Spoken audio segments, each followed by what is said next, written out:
Once upon a time, in the dusty streets of Enugu, there lived two girls who were as close as the threads in a finely woven cloth.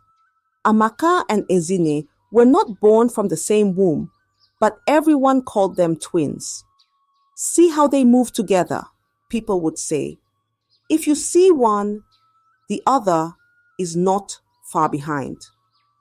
Where Amaka was bold and cheerful, Ezine was quiet and observant, always the shadow behind her friend's light. They shared everything: clothes, food, even their deepest secrets. When Amaka dreamed of a life in the big city, Ezine dreamed along with her. When Ezine cried over her struggles, Amaka held her hand and said, "Don't worry, Ezzy baby, our time will come." But as the years rolled by, the winds of life began to blow differently for the two friends. Life began to favor Amaka in ways Ezine could only dream of. Amaka secured a good job with an oil company, rented a nice apartment in Lagos, and found the kind of man every woman prayed for: a tall, dark, and responsible man named Chidi. Ezine's life, however, stayed the same. She remained in Enugu, teaching in a poorly paid private school, watching her dreams slip through her fingers. One evening, Ezine's phone rang. It was Amaka. Her voice was full of excitement. "Ezzy baby, guess what?" Amaka laughed. "What is it, Amaka?" Ezine asked, already knowing it would be something good. "Shidi proposed. I'm getting married." Amaka's laughter rang through the phone like a song. "You'll be my maid of honor, right?" Ezine's heart sank. She forced a smile and laughed into the phone. "Ah, Amaka, this is good news. Of course I'll be your maid of honor." But when the call ended, Ezine sat quietly, staring at the walls of her small room. Her heart felt heavy, like a stone sinking to the bottom of a river. "Why always her?" she whispered. Her chest burned with envy, and tears rolled down her cheeks. That night, as the stars twinkled in the sky, Ezine lay awake, thinking. She wasn't just Ezine anymore. She was the moon, watching the sun rise higher and higher, leaving her behind in the shadows. A few months later, Amaka called with another request. "Ezzy, my landlord has increased my rent overnight," Amaka said, her tone full of frustration. "I can't afford to stay here anymore. Chidi says I should move in with him until we get married, but you know how people talk. I need you to come and stay with me. Please, it's just for a few months." Ezine froze. Living with Amaka and Chidi? Watching them love and laugh together every day? Her chest tightened at the thought. But how could she say no? Refusing would only make her look jealous, something she didn't want Amaka to suspect. "Okay," Ezine said softly after a long pause. "I'll come." 2 days later, with a heavy heart, Ezine packed her small bag. She folded her clothes neatly, but her mind was a storm. "Can I really do this?" she whispered to herself. "God, give me strength." The journey to Lagos was long and tiring. The loud hum of the bus mixed with the chatter of other passengers, but Ezine barely noticed. Her thoughts were elsewhere, swirling like leaves in the wind. When she arrived at Amaka's apartment, Amaka greeted her with a warm hug, her smile as bright as ever. "Ezzy baby, welcome to Lagos." Chidi stood behind Amaka, his tall frame leaning against the doorway. He smiled politely. "Ezine, it's good to see you again." "Thank you," Ezine replied, forcing a smile. The apartment was beautiful, just as Ezine had imagined. The furniture was new, the walls were painted in soft calming colors, and everything smelled fresh. But as she looked around, she noticed small signs of Amaka and Chidi's love. Photos of them together on the walls, a pair of his shoes beside hers, and a mug that said, "Forever yours."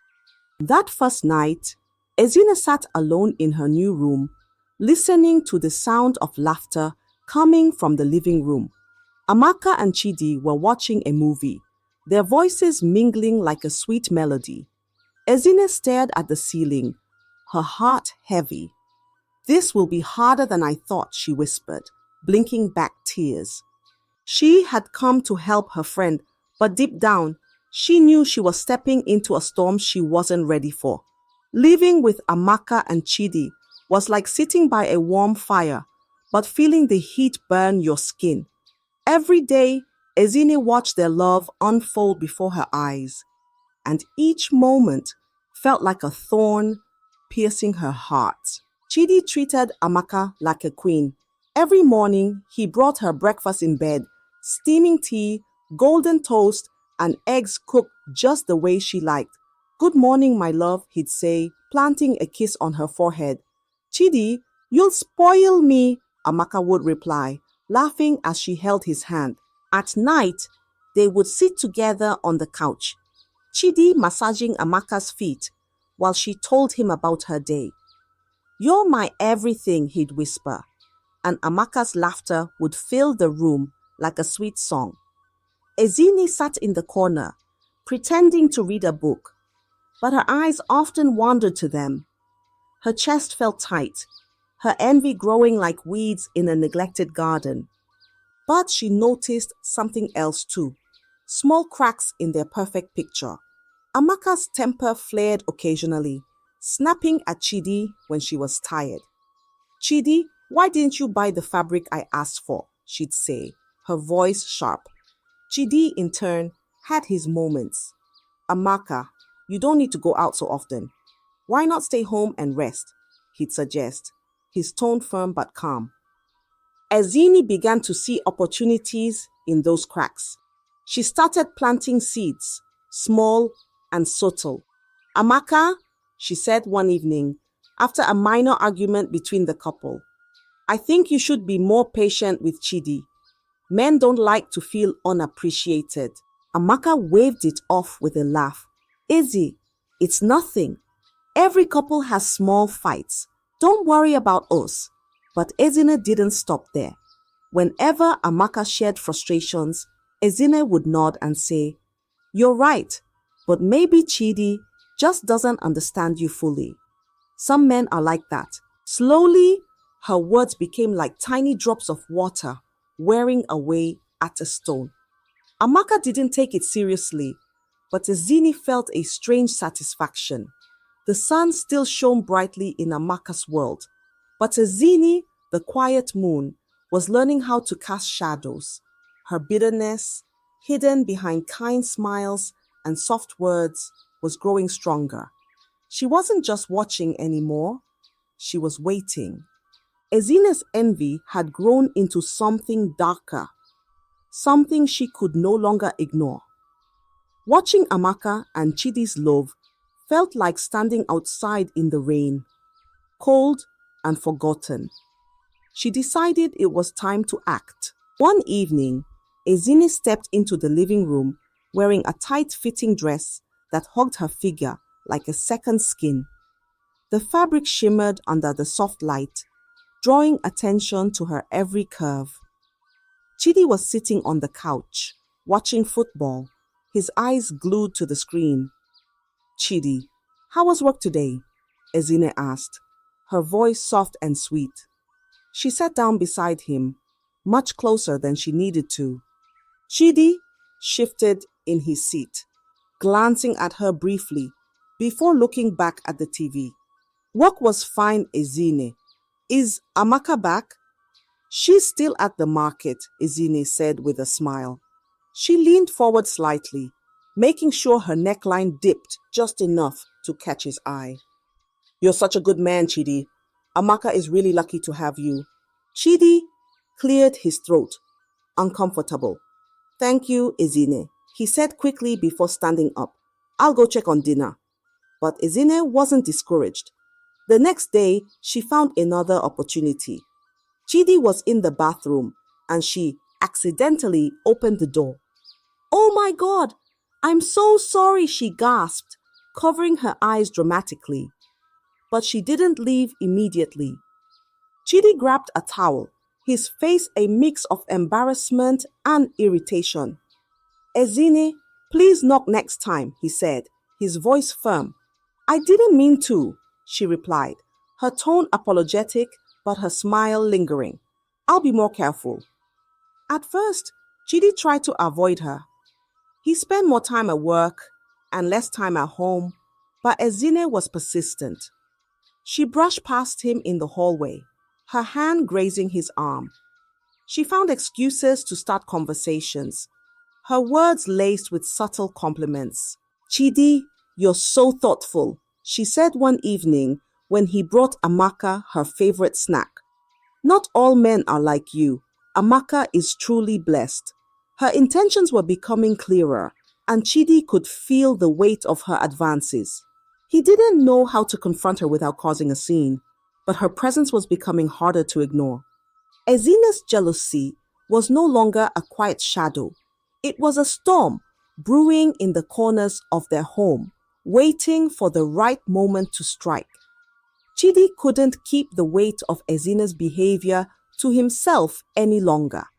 It felt like carrying a pot of boiling water, threatening to spill over at any moment. One evening, as Amaka sat on their bed scrolling through her phone, he took a deep breath and spoke. Amaka, there's something I need to tell you, he said, his voice heavy. Amaka looked up, her eyes curious. What is it, Chidi? It's about Ezine, he began cautiously. She's been acting differently around me. I don't know how to say this, but it makes me uncomfortable. Amaka frowned, confusion clouding her face. What do you mean differently? She's always wearing revealing clothes, sitting too close to me, and sometimes even brushing against me unnecessarily. I think she's trying to get my attention in ways that aren't right. Amaka's expression darkened, but not in the way Chidi expected. Her frown turned to anger, and she sat up straighter. Chidi, do you hear yourself? Ezine is my best friend, my sister. How can you accuse her of something so terrible? Amaka, I'm just telling you what I've noticed, Chidi said, his voice rising slightly. I don't think she means well. But Amaka shook her head, dismissing his words. Chidi, you're imagining things. Maybe you're the one looking at her the wrong way. I can't believe you would say this about her. Chidi's heart sank. He had hoped Amaka would understand, but instead, she had turned the blame on him. Later that night, Amaka confronted Ezine. Her voice was firm, but tinged with disbelief. Ezi, Chidi said you've been behaving inappropriately around him. What's going on? Ezine gasped, her eyes widening as tears welled up. Amaka, how can Chidi say such a thing? I would never do that to you. You're my sister, my everything. Amaka softened, seeing Ezine's tears. I thought so too. I told him he must be misunderstanding. I just needed to hear it from you. Of course, it's not true, Ezine cried, wiping her eyes. Chidi must have misread my actions. Maybe I've been too friendly, but it's only because I care about you both. Amaka, I swear on everything, I would never hurt you like that. Amaka hugged her tightly, whispering, I'm sorry for even asking, Ezi. I'll talk to Chidi. He needs to stop this nonsense. But while Amaka comforted her, Ezine's mind was racing. Chidi had dared to expose her. He wanted to ruin her plan. Her tears dried quickly and her heart hardened. As the house grew quiet that night, Ezine lay in bed, staring at the ceiling. Her mind was a whirlwind of anger and determination. So, Chidi thinks he can warn Amaka about me? She whispered to herself. No problem. I'll make sure he never gets the chance again. The fire of jealousy that had been simmering in Ezine's heart now blazed, and she vowed to remove Amaka from the picture, no matter the cost. Ezine's thoughts were no longer clouded by doubt. Her jealousy had grown into a beast, and she was ready to do whatever it took to claim Chidi for herself. One morning, as she walked through the bustling market, her eyes fell on a woman selling herbs in a dim corner. The woman's face was sharp, her eyes dark with secrets. "Madam, do you know someone who can handle a problem for me?" Ezine asked cautiously, her voice barely above a whisper. The woman raised an eyebrow, her lips curling into a sly smile. "What kind of problem?" Ezine hesitated, her heart pounding in her chest. "Someone who can make someone disappear." The woman nodded slowly, her smile widening. "Follow me." She led Ezine through a narrow path behind the market where a group of rough-looking men sat playing cards. The air was thick with the smell of sweat and cheap liquor. "This is Ugo," the woman said, gesturing toward the leader, a man with scars on his face and cold, calculating eyes. Ezine's stomach twisted, but she forced herself to speak. "I need your help. There's someone standing in the way of my happiness. I want her gone." Ugo leaned back, studying her with amusement. "Gone, you say? You mean dead?" Ezine swallowed hard, then nodded. "Yes." Ugo laughed, a deep, rough sound. "Women and their problem, always over a man. Why don't you just find another one?" Ezine's face hardened. "You don't understand. He's mine. She's the only thing in my way." Ugo's laughter faded, and he leaned forward. "Fine, but it will cost you." "I'll pay whatever it takes," Ezine said quickly, pulling out a bundle of cash. It was all the money she had saved over the years, but she didn't care.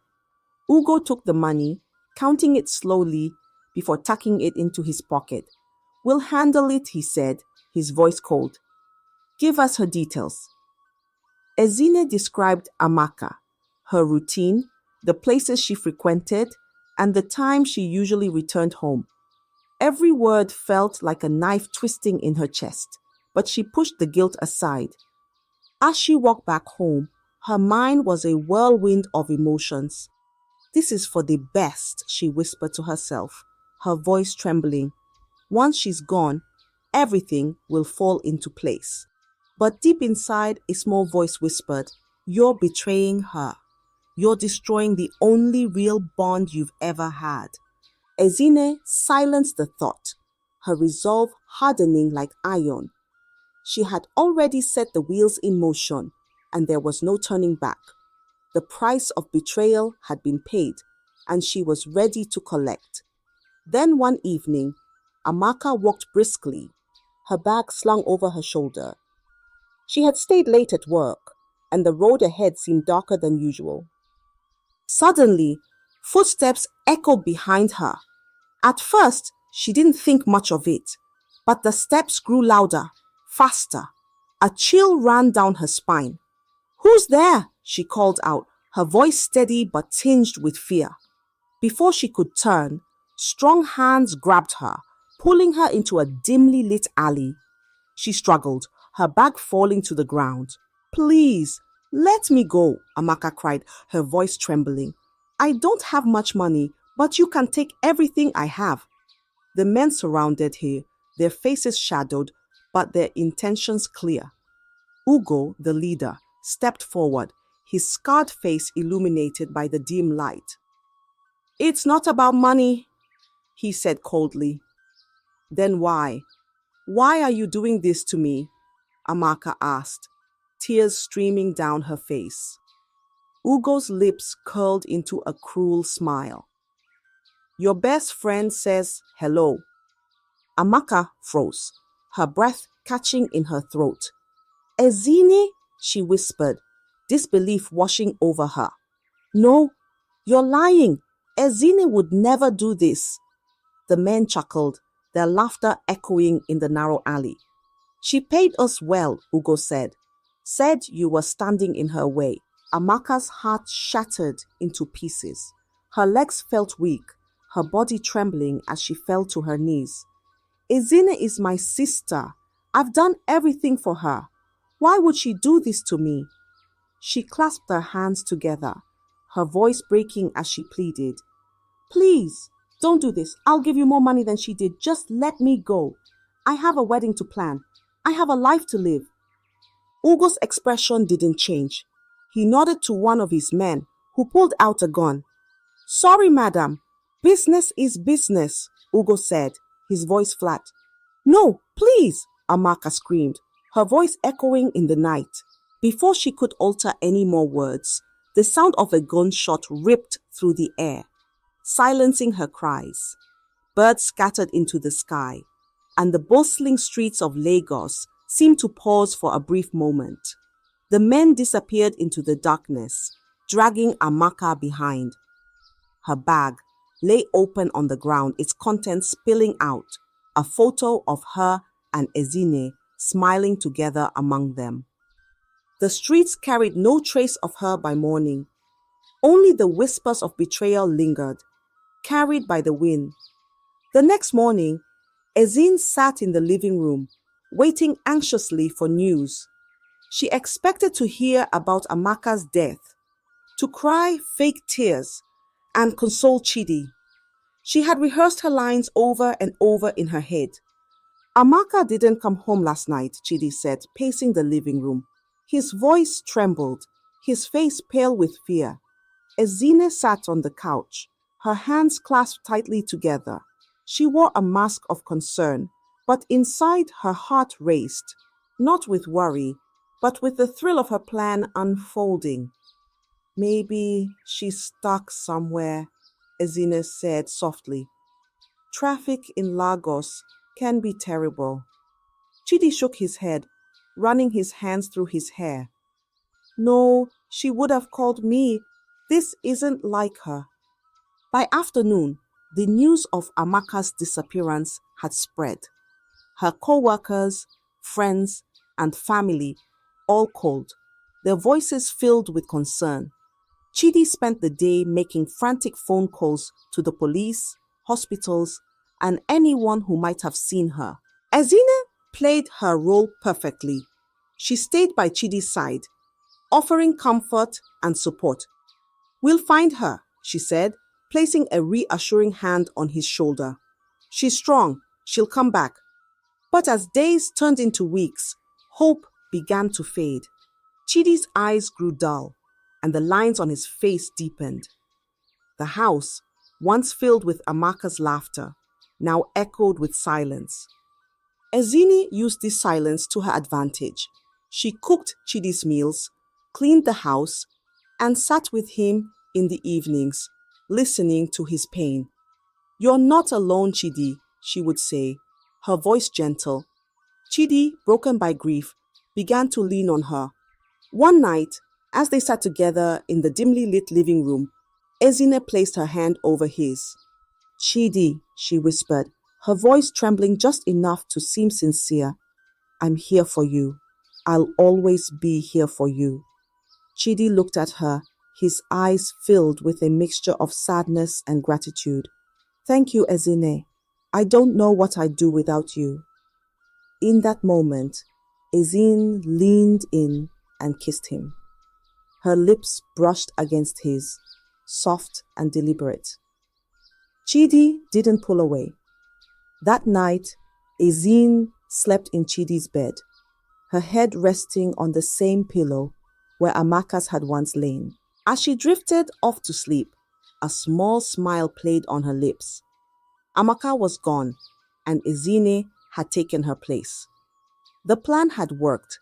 The sun now shone on Ezine, while the shadow of her betrayal loomed silently over them. Months passed, and Ezine played her role as the comforting partner flawlessly. Chidi, still carrying the weight of Amaka's disappearance, began to rely on her more and more. She was always there, cooking his meals, easing his burdens, and whispering soft reassurances that things would somehow get better.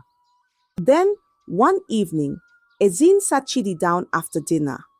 Her face was a mixture of nervousness and determination. Chidi, there's something I need to tell you, she began, her voice low. What is it? Chidi asked, his brow furrowed. I'm pregnant, Ezine said, her eyes fixed on him. Chidi froze, the weight of her words pressing down on him like a heavy stone. Pregnant? He repeated, almost as if he didn't believe it. Yes, Ezine said, tears welling up in her eyes. I didn't plan for this to happen, but maybe it's a sign that we're meant to move on and build a family together. Chidi stared at her, his emotions swirling. The grief for Amaka still lingered, but now there was something else. A new responsibility, a life growing inside Ezine. After a long silence, he nodded slowly. We'll figure this out, he said, though his voice carried more resignation than joy. Ezine exhaled in relief, her mind already working on how to solidify her place further. She started preparing for the baby with excitement, painting a picture of a happy family in Chidi's mind. Months later, Ezine gave birth to a baby boy. Chidi held his son for the first time, a faint smile crossing his face. For a brief moment, Ezine believed everything was falling into place. She had Chidi, a child, and a life she had always envied. But the cracks in her perfect picture began to show. The baby was born with a heart defect, and the hospital bills quickly piled up. Chidi's exhaustion deepened, and his moments of joy became fleeting. Your son has a sickle cell and also a heart defect, the doctor had said, his voice grave. He'll need constant care and possibly surgery. The medical bills were like a mountain they couldn't climb. Every visit to the hospital drained their savings, and Ezine felt the weight of it pressing on her chest. Chidi, once attentive and caring, had changed. He began leaving the house early and coming home late, burying himself in work. When he was home, he barely spoke, his eyes distant and tired. Chidi, we need to talk, Ezine said one evening as he sat at the dining table, staring at his untouched plate of food. What is it? He replied, his voice flat. I know things are hard right now, but we're in this together. We're a family, Ezine said, reaching for his hand. Chidi pulled his hand away, his expression cold. I'm tired, Ezine. Every day is something else. Hospital bills, the baby's health, this house. This isn't the life I wanted. Ezine's heart sank. Chidi, I'm trying. I'm doing everything I can. Sometimes trying isn't enough, Chidi said, standing up. I need space. Don't push me. Ezine watched him walk away, his footsteps heavy with frustration. She felt a lump in her throat, but no tears came. Instead, a deep emptiness settled in her chest. She tried everything to win him back, cooking his favorite meals, dressing in clothes she knew he liked, and reminding him of the life they could have together. But Chidi remained distant, his grief for Amaka lingering like a ghost in the corners of their home. Their once perfect image of love was crumbling, piece by piece. The cracks in their foundation had grown into deep chasms, and no matter how hard Ezine tried, she couldn't close them. As she lay awake at night, listening to her son's faint breathing, Ezine wondered if this was the life she had sacrificed everything for. The weight of her choices pressed on her like a heavy stone, and for the first time, she began to doubt if she could hold it all together. The cries of children became a constant in the house. After their first son, Ezine gave birth to more children, 4 in total. Each child came with their own struggles. Their second daughter was born an imbecile, with saliva always dripping down his mouth uncontrollably. The third son had developmental delays and paralysis, requiring expensive therapy sessions. By the time their fourth child was born, Ezine felt like she was drowning in responsibilities. Chidi had changed even more. He was no longer the attentive man who once made breakfast for Amaka or whispered sweet words of love. Instead, he was distant, spending most of his time at work or away on business trips. Chidi, the school fees are overdue, Ezine said one evening, her voice weary. She was balancing a crying baby on her hip while the older children argued in the background. Chidi didn't even look up from his phone. I'll handle it, he said, his tone dismissive. When? The school is already threatening to send them home, Ezine pressed. I said I'll handle it, Chidi snapped, standing up and walking out of the room. Ezine felt a pang of frustration and sadness. She was trying to hold the family together, but it felt like Chidi didn't care anymore. Then one day, everything came crashing down. Ezine overheard a phone conversation Chidi was having in the living room. Yes, I'll send the money tomorrow, he said. Tell the kids I'll visit next weekend. Ezine froze, her heart pounding. Kids? What kids? When Chidi ended the call, Ezine confronted him. Who were you talking to? She demanded. Chidi sighed, rubbing his temples.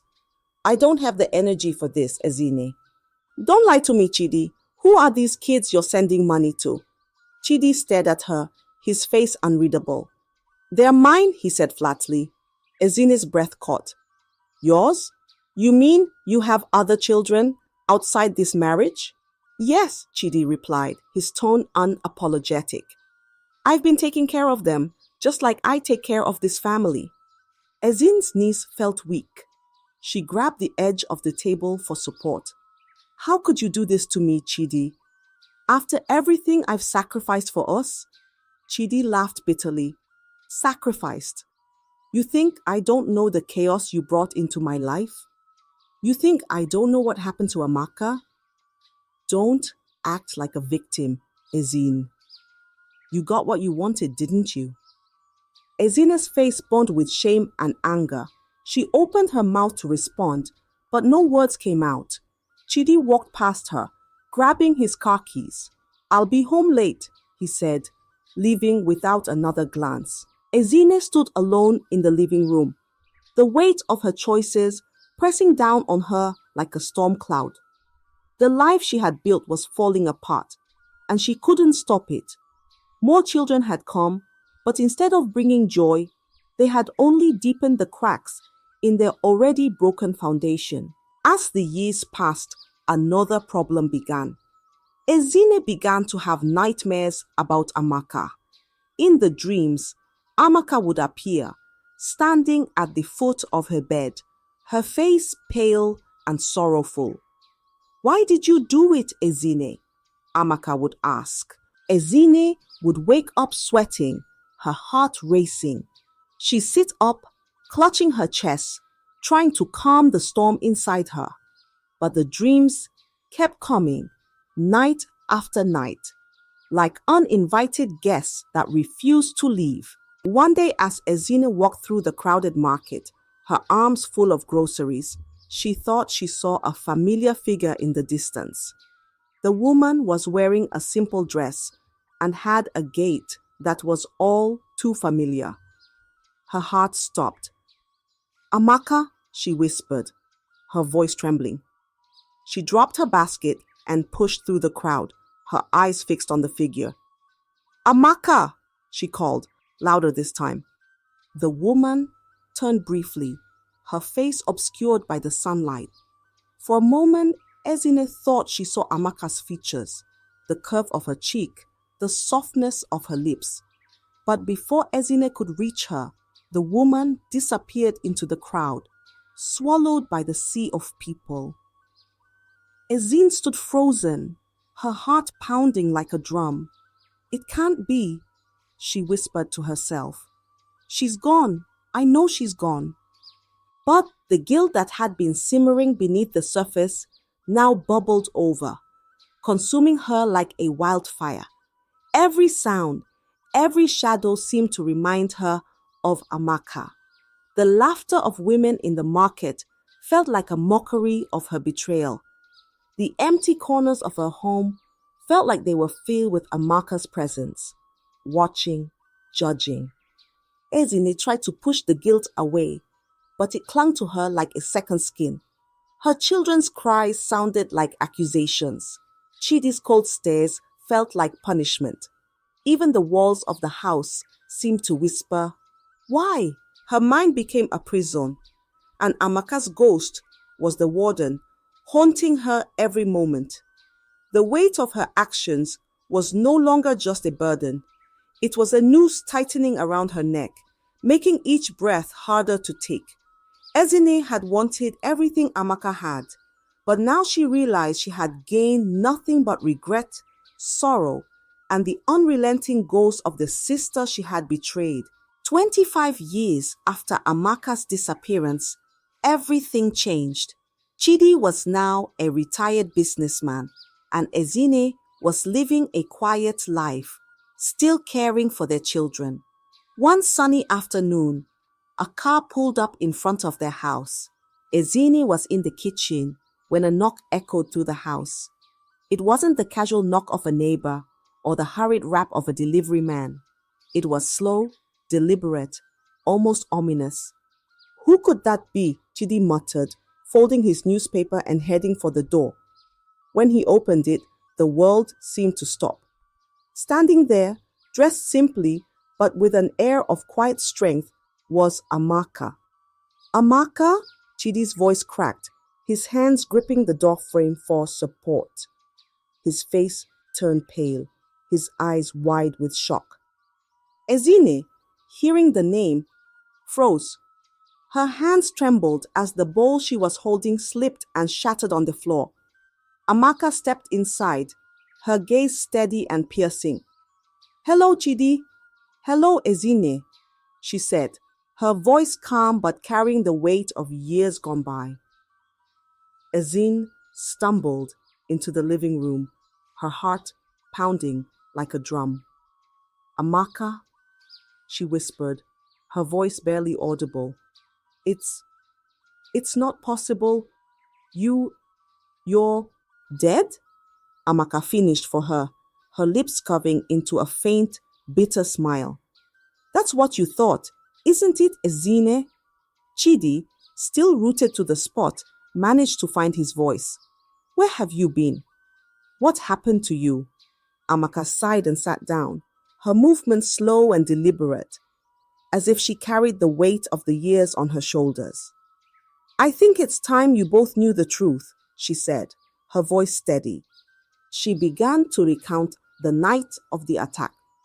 The thugs had cornered her, their intentions clear. But when she pleaded for her life, offering them money and explaining her friendship with Ezine, something unexpected happened. "They hesitated," Amaka said, her eyes fixed on Ezine. "They told me everything, how you, my so-called sister, had paid them to kill me because I was standing in your way." Ezine's knees buckled, and she sank into a chair, her hands shaking. "Amaka, Don't interrupt me," Amaka said sharply, her voice cutting through the air like a blade. "The leader, Ugo, spared my life. He said he didn't want to kill someone who had only ever helped others.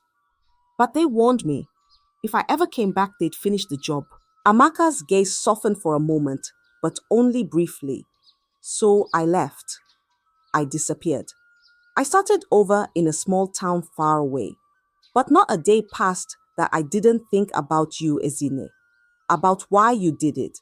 And now, after 25 years, I decided I had to face my past, no matter the cost." Chidi's voice trembled with anger as he turned to Ezine.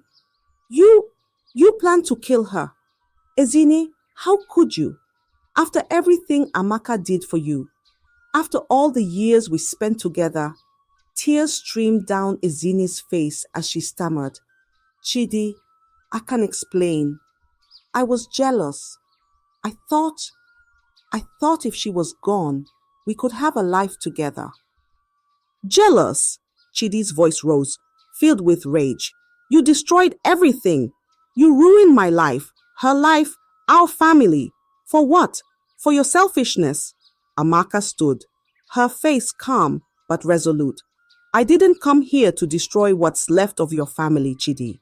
I just needed to tell the truth, to free myself from the pain I've carried all these years. She turned to Ezine, her eyes cold. You took everything from me, Ezine. My home, my love, my future. But you couldn't take my life. And now I leave you with the one thing you can never escape, your guilt. Without another word, Amaka walked out of the house, leaving Chidi and Ezine in stunned silence. Ezine's sobs filled the room as Chidi stood motionless, his face a mask of devastation. The truth had shattered what little remained of their fragile lives, leaving behind only the wreckage of betrayal. The house was heavy with silence after Amaka's departure. Chidi paced back and forth, his fists clenched, his breathing sharp and uneven. Ezine sat hunched in a corner, her face buried in her hands. The air between them crackled with tension, the weight of the truth pressing down like a storm about to break. Tell me it isn't true, Chidi finally said, his voice low and dangerous. Tell me Amaka was lying. Tell me you didn't pay people to kill her. Ezine raised her tear-streaked face, her lips trembling.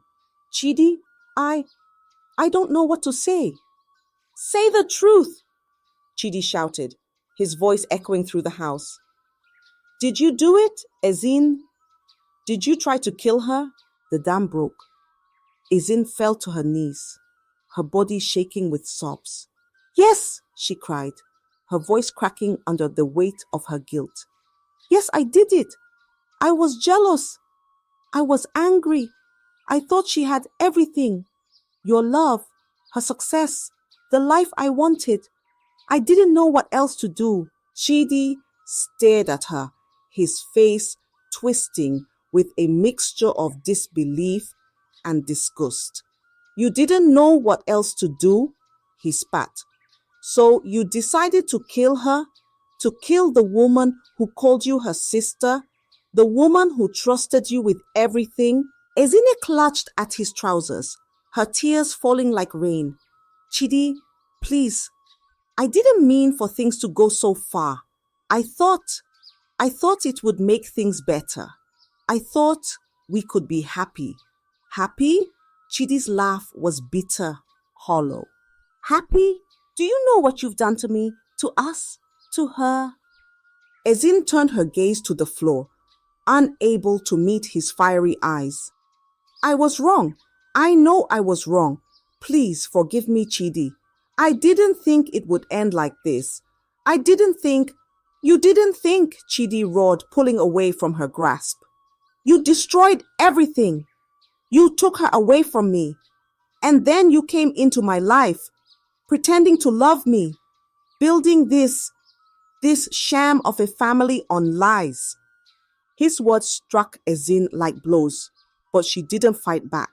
She had no defense, no excuses left. And you, Chidi continued, his voice quieter, but dripping with venom. You stole years from Amaka, years she can never get back. Do you even understand what you've done? Ezine sobbed harder, but no words came. Chidi stood for a moment, his shoulders heaving as he struggled to contain his fury. Then he turned and walked toward the door. Where are you going? Ezine cried, reaching for him. Anywhere but here, Chidi said, his voice flat.